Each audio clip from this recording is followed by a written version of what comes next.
last week, we started this series on giving and generosity.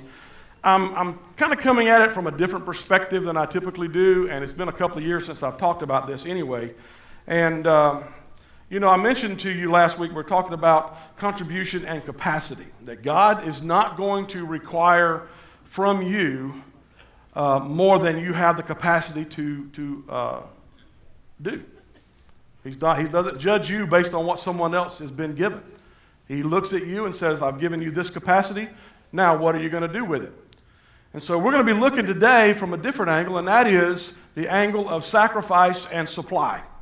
Now, we're using the Christmas story to kind of use this as our scriptural foundation. Luke 2, chapter 21, verse 21 to 24. The 8th day, when it was time to circumcise the child, he was named Jesus, the name the angel had given him before he was conceived. When the time came for the purification rites required by the law, Joseph and Mary took him to Jerusalem to present him to the Lord. Every firstborn male is to be consecrated to the Lord, the law says, and to offer a sacrifice in keeping with what it is said in the law of the Lord, a pair of doves or 2 young pigeons. Now today we talked about that last week. Now today we're going to kind of piggyback on that with these next couple of verses, or next couple of passages. In Matthew 2, after Jesus was born. Now here's where we're going to really mess with your nativity set. After Jesus was born, when you have your nativity set, you've got Mary and Joseph and the baby Jesus in there, and sometimes there's a halo around his head and stuff like that. And here's what I would say: if you have a halo around Jesus' head in that feed trough, you need to take a Sharpie and kind of color that in, because if he had a halo around his head at birth, then he's not fully man. He's not a real baby. How many of you ever had babies in your house? Okay? The anticipation up until the birth, when they first hit the ground, here's this beautiful baby, and maybe in that moment there's a halo.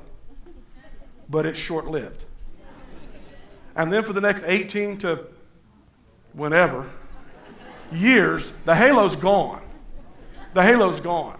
So if Jesus is fully God and fully man, he has to be fully man. So he doesn't have a halo at birth. So if you have a halo in your nativity set, you need to take it out of there. Okay? Now, here's the next piece of this. There's 3 wise men. They're shepherds. We see the shepherds there in the Regent Store. And we see there's 3 wise men. At the stable, or the cave really is what it was. I don't think so.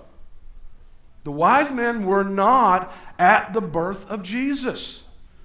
So you need to take those 3 figurines with the camels and all the stuff, take them out of there, because they're not a part of the nativity set. You say, well, now you're really messing with my traditional Christmas story. Well, yes, I am. Because it's after Jesus was born in Bethlehem in Judea, during the time of King Herod, Magi from the east came to Jerusalem. Okay, they're in a different place, different city. Where is the one who's been born King of the Jews? We saw his star when it rose and have come to worship him. Now, is it the same star that happened on his birth? Who knows? Maybe it was.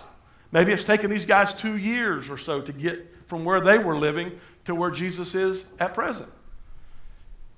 Go down to verse 9 and following, and it talks about this. After they heard the king, they talked to Herod, and they went on their way, and the star they had seen when it rose went ahead of them. They stopped over the place where the child was. Verse 10, when they saw the star, they were overjoyed.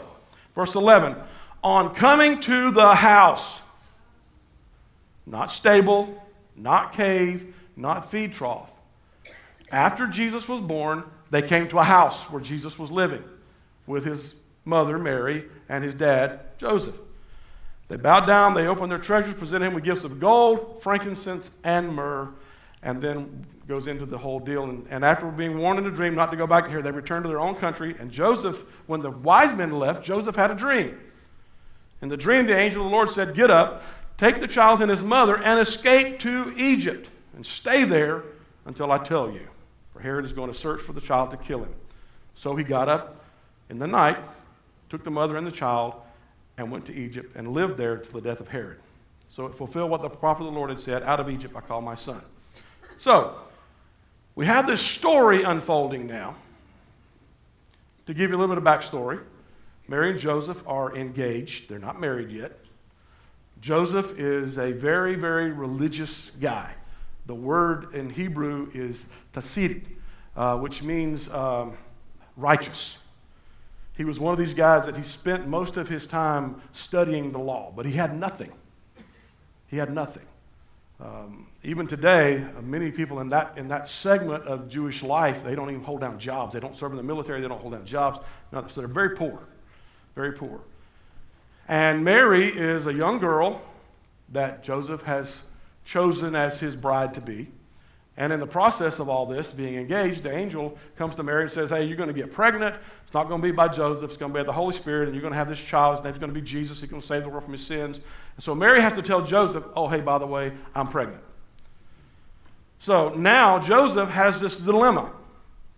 And as the story goes, he decides he's just going to put her away privately and divorce her, not bring shame on her, going to divorce her, and then go on with his religious, righteous life of poverty. And God speaks to him and says, no, don't do this. Because this is something that's very special. This is a holy moment that's taking place. And so Joseph decides not to. And so all this goes on. They decide to go ahead and get married, but they haven't had any type of sexual relations or anything like that. The baby's born, and then comes the next layer of responsibility, and that is that Joseph, who is poor as Job's turkey, he didn't have 2 nickels to rub together, has now got to buy a sacrifice. And the law says you do a lamb.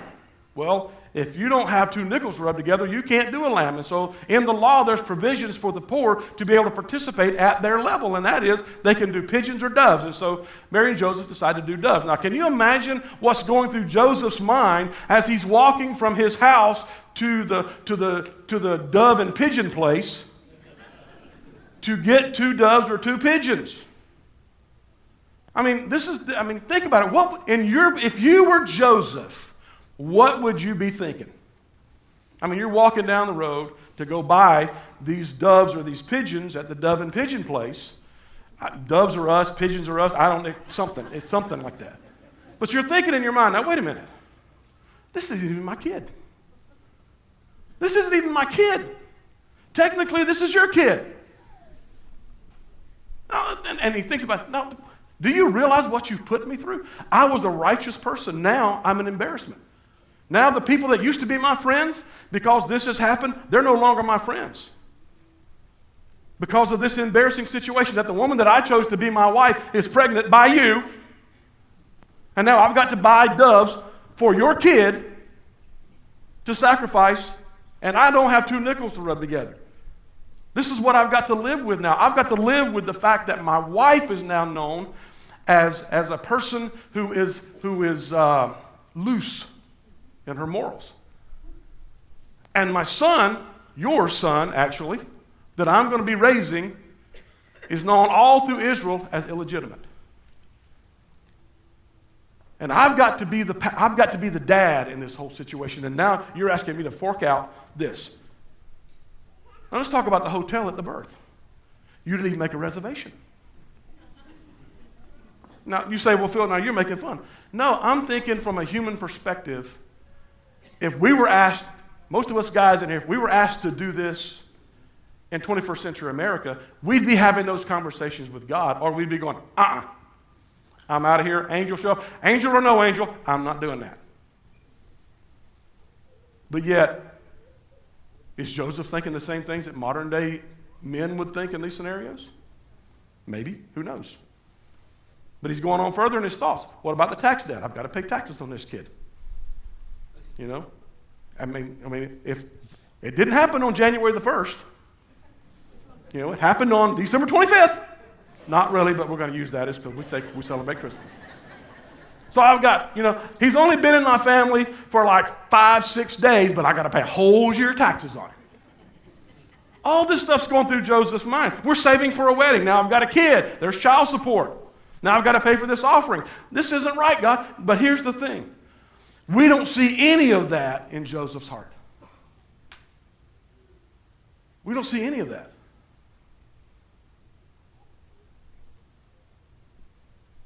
When you understand that they chose the 2 doves, it gives you a beautiful picture of where they are in their socioeconomics. They are unbelievably poor. God's not requiring a lamb of them, which they could not afford if they wanted to. He literally is looking at their capacity and saying, I want you to commit, I want you to participate at the level that you can. We don't see the anger. We don't see the hesitation. All we see is this kind of attitude. Let's just honor God because, hey, this is our Savior too. And heaven sees it. 2 years later, by the way, it's about 2 years, I believe historically, when the wise men finally get to where Jesus is. So Jesus is like 2 years old. He's running around the house in his diaper thing, being a 2-year-old. People, we tend to go, well, we call them the terrible twos. Anybody remember those? Wow. They don't stop, though. They just kind of like terrible everything, for all this time. But he's in the terrible twos, and all of a sudden there's a knock on the door, and Joseph goes to the door, and he opens the door, and there's these 3 guys with camels and entourages and everything, and they go, we want to see the kid. And so, he goes, Mary. Mary comes to the front door. There's these entourages and everything, and they come in and they sit down. They bow at the feet of Jesus, and he's sitting there in his diaper, eating a popsicle or something, and he doesn't know what's going on. And they're bowing at his feet, and they're opening all these chests, and he sees the shiny gold, and he sees the frankincense there, and he goes, that stinks. And then he looks at the myrrh, and he goes, I don't know what that is. I mean, basically, it was embalming fluid. That's what it was used for. So, it's kind of weird. Gold I can get. Frankincense smells really good. Myrrh, embalming fluid. Why would you give myrrh, embalming fluid to a kid? Now, some of you will make some spiritual thing about that, I promise you. I can't. I'm not there. I'm just looking at it going, it's embalming fluid. But yet they get these gifts. And the whole thing, and I don't know that Jesus recognizes any of this in that moment. But what I want you guys to see is this. That Jesus was born in Bethlehem. Joseph had to go through all this stuff. They do the sacrifice in Jerusalem. They're living in Jerusalem. The wise men come to Jerusalem, gives all these gifts, and they go, wow. But what I want you to see is they gave the sacrifice before God brought the supply. They gave 2 doves. They received a chest of gold. Now, some of you have already gone here, and that is, okay, I'll go get 2 doves and bring them next Sunday, and I'll stuff them in the bucket when it comes by, and then maybe some wise men will bring a bucket of gold by my house. That's not the point of this story. Here's the point of this story. After the wise men left, Joseph has a dream, and the dream goes this way.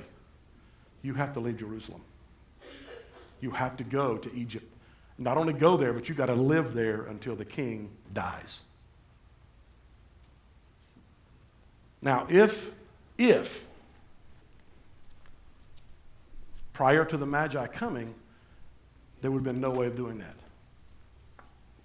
If they had refused the sacrifice, would the gold have come? No. Notice the sacrifice took place before the supply.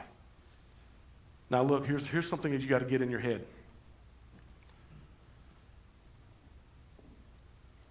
God never tells us how he's going to provide for us. If he'd have told them, hey, I'm going to give you some cash, and then you go to Egypt, none of that would have happened. But it didn't happen that way. They got to move their life. They got to uproot everything and go to Egypt and live. I don't know how many years it was. Don't really know. Doesn't really matter. I know this, that they didn't have the money to give the sacrifice, but they found a way to give in their capacity. Because they gave, God supplied the need for the move. God always supplies when there's sacrifice. Always. If they had gotten the gold before the doves, it wouldn't have been a stretch. It wouldn't have been a stretch. If the 3 wise men had shown up at the manger, then the sacrifice wouldn't have been a problem. Because they had a chest of gold. Hey, let's just step it up a bit. Let's go ahead and get the lamb. But that's not what happened. They gave the doves out of their poverty, out of their capacity at the time. And then God gave an additional supply. He brought the gold in later. As we work through this today, I want you to see a couple of things. If they had had the goal before the doves, it would not have been a stretch in their life. It wouldn't have been an act of faith. It wouldn't have been an act of faith. And Elijah, in 1 Kings 17, he goes to the widow Zarephath, and she's there, and he says, would you bring me a little bit of water? Something. Just, I'm thirsty, I need something to drink. Been a long journey, I need something to drink. And she goes, sure. And she turns to go get the water, and while he said, and hey, how about this? How about cooking me a little loaf of bread or something? And she stops in her tracks, and she turns around, and she goes to the man of God, the prophet, and she says, dude, water's one thing, but a piece of cornbread is something entirely different. Because all I've got is a little bit of meal or flour and a little bit of oil in the house. And Elijah looks at her and he says, it's okay. If you'll do this, we'll take care of that other later. She doesn't hesitate. She goes in, and here's her statement to him.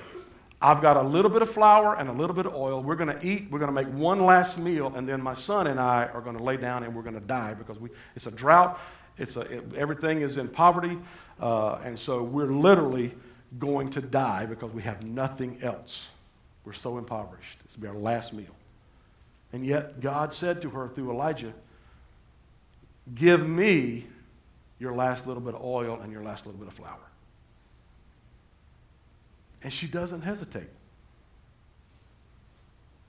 So once again, just as we don't see any attitude in Joseph, we don't see any hesitation in the widow of Zarephath. She does what God told her to do. She just goes and makes the cake. And she takes it to the man of God, and she gives it to the man of God. What was her capacity in that moment? A little bit of flour, a little bit of oil. That was her capacity. She gave everything that she had in her capacity. She actually said, I'm gathering a few sticks to take home, make a meal for myself and my son that we may eat it and die.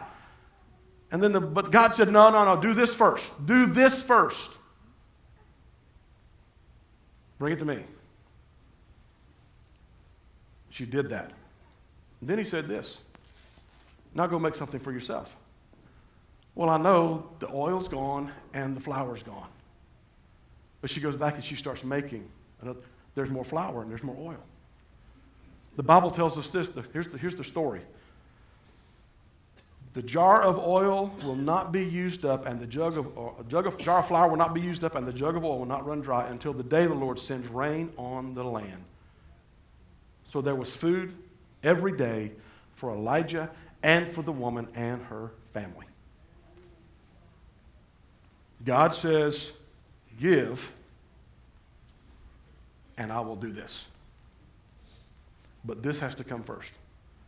And many times when he gives, you don't know what's out there. You may have the last bit of flour and the last little bit of oil. You may not be able to afford the lamb for the sacrifice, so you have to settle and give in your capacity and give the 2 doves. And then somewhere in the process, God says, I want you to do this. And so where are you at? Are you going to hesitate, or are you going to do what God's asking you to do? Are you going to step into the situation, or are you going to step back and begin to complain about it? Mary and Joseph had to purchase the doves. That was a sacrifice in their life. The woman had to give the last bit of flour to the man of God. That was a sacrifice. Now, on the flip side, there are some gifts that are not a sacrifice. We saw the story last week with Jesus standing there at the temple, and they're bringing these large gifts in, these basketfuls of money, and they're dropping them at the altar there in the temple. And Jesus is watching all of this. He knows what they're giving. He sees what they're giving, and they're giving out of their abundance. And then this little tiny widow woman, she comes walking in, and she has 2 little bitty coins worth about a penny combined, and she puts it in there, and Jesus gives her the attaboy because she's given out of her lack. She gave sacrificially, and God says to her, Jesus, in red in the New Testament, he said she's given more than all these other individuals. Why? Because she gave sacrificially. Look, if you have a lot, and I don't know what you give, and I don't care what you give, I want you to look at your own self, and I want God to help you take a look at your capacity this morning. And I want you to ask yourself, are you giving comfortably, or are you giving sacrificially? And I know, listen, I listen to it all the time. People know we're going to do a series on stewardship. People don't like coming to church. I get it. But the problem with it is this. that if we're going to live according to the whole counsel of God, and we say that Jesus is Lord, then Jesus has got to be Lord of the checkbook as much as he's got to be a Lord of everything else in our life. He's got to be Lord of the bank account and the job. He's got to be Lord of everything and Lord of all, or he's not Lord at all. And it's not about, I can give this and get rich. We look at Mary and Joseph and go, they got rich off of this. It doesn't say that. It said they had enough to go take the journey. And when you read this, when you see more of Jesus' story as he's a grown man, you understand he's a carpenter's kid. He worked hard. He didn't have much. So even though they had a chest of gold given to them, it was for a specific purpose, and that was to accomplish what God needed to accomplish, and that was to get the kid out of Israel into Egypt to save his life. But they wouldn't have had the chest if they hadn't given the doves. If we're giving comfortably, then we're only giving from a portion of our capacity. And it's not a stretch. What if God calls you to do more? What if God calls you to step into an area of generosity? There's a lot of people that teach this, and I think I agree with it. That generosity doesn't begin until after the tithe. You say, you're going to get this whole law thing about tithe. No, I'm not. Much. Because it's not about law. You say, tithing's an Old Testament principle. Old Testament and New Testament, it doesn't stop. The thread is there. The difference is in the Old Testament, if you didn't give, you were cursed. But with Jesus coming on the scene because of the cross, because him hanging on the cross, he became a curse for us, and he abolished the curse that was against his children. So it's not a curse anymore. But the truth of the matter is this, that he himself said we should continue to tithe. Even though the Pharisees said, I give this, he said you should continue to tithe, but don't forget about justice, mercy, and faith. Don't forget about taking care of the poor. Don't forget about being a compassionate person. Don't forget about being a loving person. The requirements under grace is much more and much higher than the requirements under the law. So what does that mean for us? We give out of capacity. Our contribution is connected to our capacity, but then there are those times when God says, step into it a little bit deeper because I want to do something more for you. The widow's gift was sacrificial because it was her total capacity. David said this in 1 Chronicles 21. He's trying to buy a threshing floor for an altar to give a sacrifice, and the owner said, I'm just going to give it to you, and I'll give you all the bulls and all this kind of stuff to do sacrifice to. And he said, no, I will not offer anything to the Lord that cost me nothing. I will not offer anything to the Lord that costs me nothing. What are you giving at today? Where's your giving at this morning?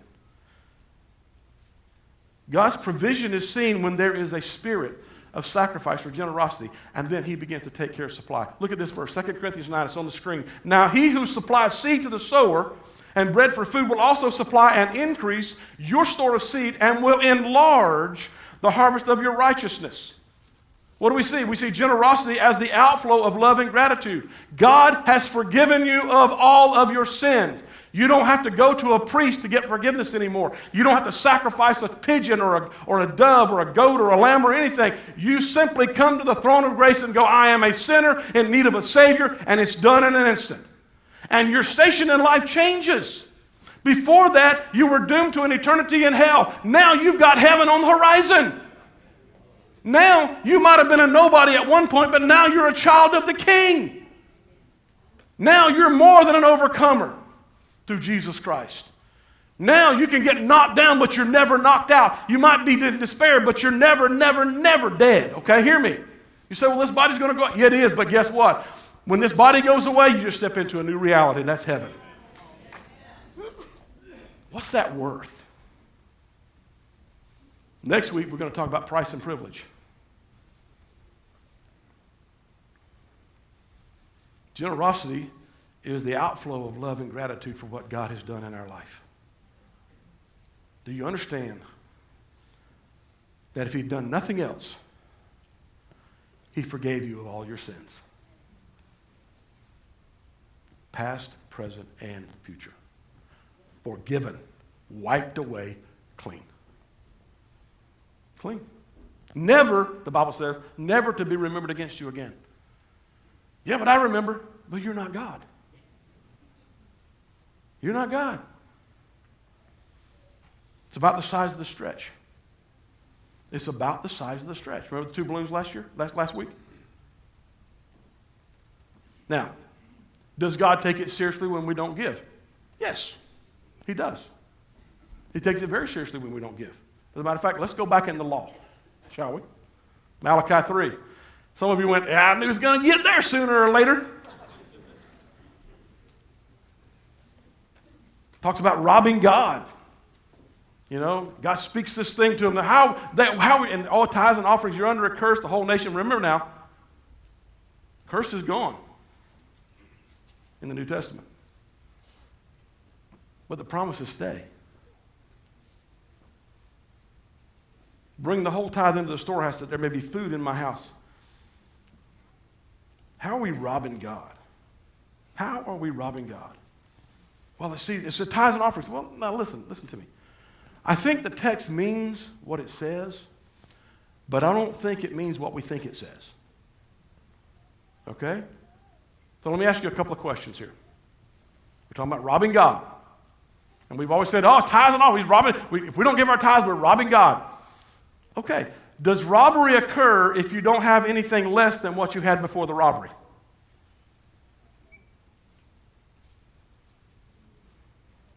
Does robbery occur if you don't have anything less than what you had before the robbery took place? All right? Do you think God is saying that what is mine isn't mine anymore? I mean, if I can't have any less than anything, than everything ever, then a robbery, did a robbery occur? I don't think so. So here's Phil's paraphrase, and here's Phil's understanding, and I think I can back it up. I know I can back it up. Does a robbery occur if you don't have anything less than what you had before the robbery? Do you think God is saying that what is mine isn't mine anymore? And then third, if I cannot have less than everything ever, then did a robbery occur? I don't think so. You say, well, then I'm not going to tithe. Well, you're not robbing God of your tithes and offerings. Just because it's in your bank account doesn't mean it doesn't belong to God. Just because it's in your 401k doesn't mean it doesn't belong to God. Just because you put it in a boat or a house or a new truck or whatever doesn't mean that it doesn't belong to God. Everything belongs to God. So what did he say? If the robbery is about the tithe, withholding the tithe, then what did he really say? He said, test me. Verse 10. Test me in this. What? See if I will not throw open the floodgates of heaven and pour out so much blessing that there will not be room enough to store it. What does store it mean? Capacity. Then he further says, I will prevent pests from devouring your crops, and vines in your fields will not drop their fruit before it's ripe, says the Lord Almighty. Promise, promise, promise. The robbery is not withholding the tithes. You can't take away from God what belongs to God. You can try, but it doesn't work that way. It belongs to God, and it will be God's. Well, bless God, he's not taking it out of my bank account. Okay, let me ask you a question. What if this happens? What if your air conditioner goes out? And you have to call an AC guy to come and fix your air conditioner. And he charges you what it costs to get an air conditioner fixed. And you pay him and write a check without blinking an eye because you want to be cool. It's hot. You pay him on Thursday. On Sunday, he goes to church. His church writes a check for his income that week, which includes your check that went to pay for your air conditioner. Boom, tithes are paid. It belongs to God anyway. I'm telling you, how it works. But because you didn't give it and he gave it, guess what happens? He also gets the promise. He gets the promise. Here's the promise. See if I will not throw open the floodgates of heaven and pour out so much blessing that there will not be enough room to store it. Capacity. Goes beyond preventing pests from devouring your crops. Vines in your fields will not drop their fruit. The robbery is you robbing God of the only thing you can keep from him, and that is the right to bless you like he wants to. That's the heart of God. not about cursing. Curse is dead. Curse is dead. You are robbing God of the ability to bless you and use you and expand you like He wants to. Because they gave the 2 turtle doves, God blessed Mary, Joseph with gold, frankincense, and myrrh. I don't understand the myrrh, but they got it. Because she gave the last bit of flour and oil, God blessed the widow with enough flour and oil to live on it until the drought ended. Here's my question. Where are you in your faith and your finances this morning? Are you willing to step out and give and see what God will do? Yes, we give from our capacity, but there's also sacrificial giving that moves into the area of generosity that allows God to supply beyond our wildest imaginations. Some of you are sitting this morning going, okay, we haven't taken the offering up yet. I'm going to give today. And I'm going, yes, you're going to give today. Yes, you're going to give today. You give every week. But God's calling some of us to do more. Now, here's the point I want you to understand. I know it's getting a little bit late, but we're going to be done here in about 5 minutes. When you start stepping out in sacrificial giving, stuff breaks. It just happens. When we started sacrificing 20-something years ago, 24 years ago, when this church as a whole, sitting in a board of directors meeting 24 years ago, I presented a plan for our missions giving for Generations United Church, then Niceville Assembly, to begin to tithe off of the giving that you give to the church. So not only are you tithing, but Generations tithes as well. Unanimously, the guys said, we're going to do this, so we immediately started giving 10% right off the top to missions. To take care of our local benevolence, to take care of missions projects around our missionaries around the world, people in our own church that have need. For 3 months after we did that, our income went down. And you go, dude. You know, I mean, this is kind of like doing Bible stuff here, and this is not supposed to work that way. We give, it's supposed to get better, but it doesn't always. Some of you are going to start giving today, and you're going to go home, and it's going to be 986 degrees in your house because your air conditioner stopped, and you're going to call Cliff and go, "Hey, I need to back out of there." Things break. Then some of us are going to go, well, things break. Well, that's just the enemy trying to hinder us. That's just the enemy trying to discourage me. Maybe not. Maybe it's God flipping the test to see if you're really committed. See, the only area we're given the freedom to test God is in the area of finances and giving. We can't test God anywhere else. But He can test us 6 ways to Sunday. I mean, He's God. He can do that. But maybe it's the Lord trying to see if we are literally living in an area of gratitude and trust in Him. It kind of looks like this. We're going to start giving. We're going to give an offering here in just a few minutes. But if your hand doesn't shake when you write the check, or the amount that you text or you give online, if it doesn't cause your heart to go, you know, a little bit, if it doesn't bring some amount of fear as you write that, then maybe you're not going big enough. Maybe you're not going big enough. A number of years ago, Kim and I do this every year. We know what we're giving. We know what we increase and do this different things. And when we got close to her stepping out of full-time work and everything and going into kind of a retirement from church work anyway. She still teaches piano, but we sat down and said, okay, we're going to be out X number of thousands of dollars out of our income every month and every year. Do we want to lower our giving by what your tithes and offerings would be on your income and your benefits and stuff like that? And we both prayed about it. We both came back with the same answer. No, we're not going to do that. So for the last 4 years, we've continued to tithe and give at the level that when we were both working full-time with full benefits, the way the church, we used to have a big benefit package. We don't have those because of the economics of the whole area and all that kind of stuff. But we're still giving the way we gave a dozen years ago when we were at the height of our income. Now, let me tell you something. I'm not telling you that to say, oh, look at our pastor. He's a great guy. I'm telling you that because that's scary. When your income drops by tens of thousands of dollars every year. But yet you don't feel God saying to you, slack off here. And so you continue to obey God. Here's the deal. We have not missed Kim's income. We have not missed the benefits that we used to receive. None of those things. Because God always honors sacrifice. You give, God brings in the supply. God always brings in the supply. If your hand doesn't shake when you write the check, you're probably not going big enough. There needs to be faith. Going big stretches us. Here's a question for you, and we're going to close. Are you scared to give, or does your giving scare you? Because if your giving scares you, then you might be given what you're supposed to be given. If you're scared to give, then you're not walking in faith. If your giving scares you, then get ready, because God's about to do something unbelievable in your life. I mean, you may get home today and there'll be 3 wise men on camels with chests in your front yard.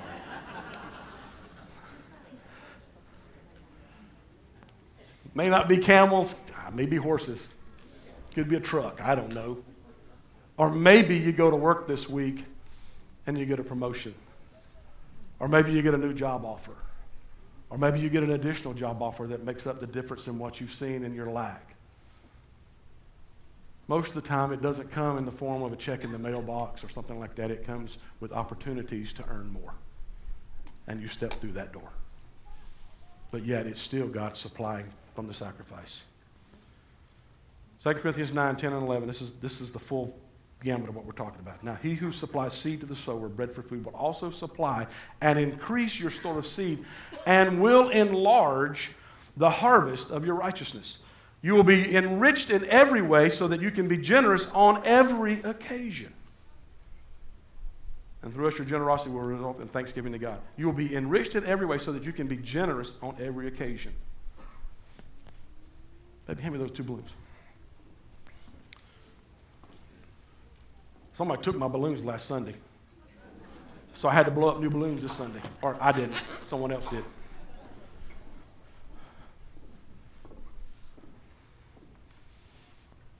Maybe this is your capacity. So you give it your capacity. But what if you give a little bit more and you stretch it into a sacrificial gift of generosity? If the Bible is true, then what he says is this. If you're generous in every way, I'll enlarge your territory. I'll enlarge your harvest. But you got to start with what your capacity is. For some of you, sacrifice is going to be really getting out there. For some of us, sacrifice goes beyond a little bit here and a little bit there. But we all have capacity. And all God is saying is this. If you want to see me do something special in your life, spectacular in your life, then push the capacity. It's all about the stretch. If your hand doesn't shake when you write the check, maybe you're not giving enough. God's promise is this. There's no longer a curse, but I will not remove my promise. And my promise is to open the windows and pour out on you blessings that you cannot contain. I want to enlarge your capacity. Let's stand all over the room.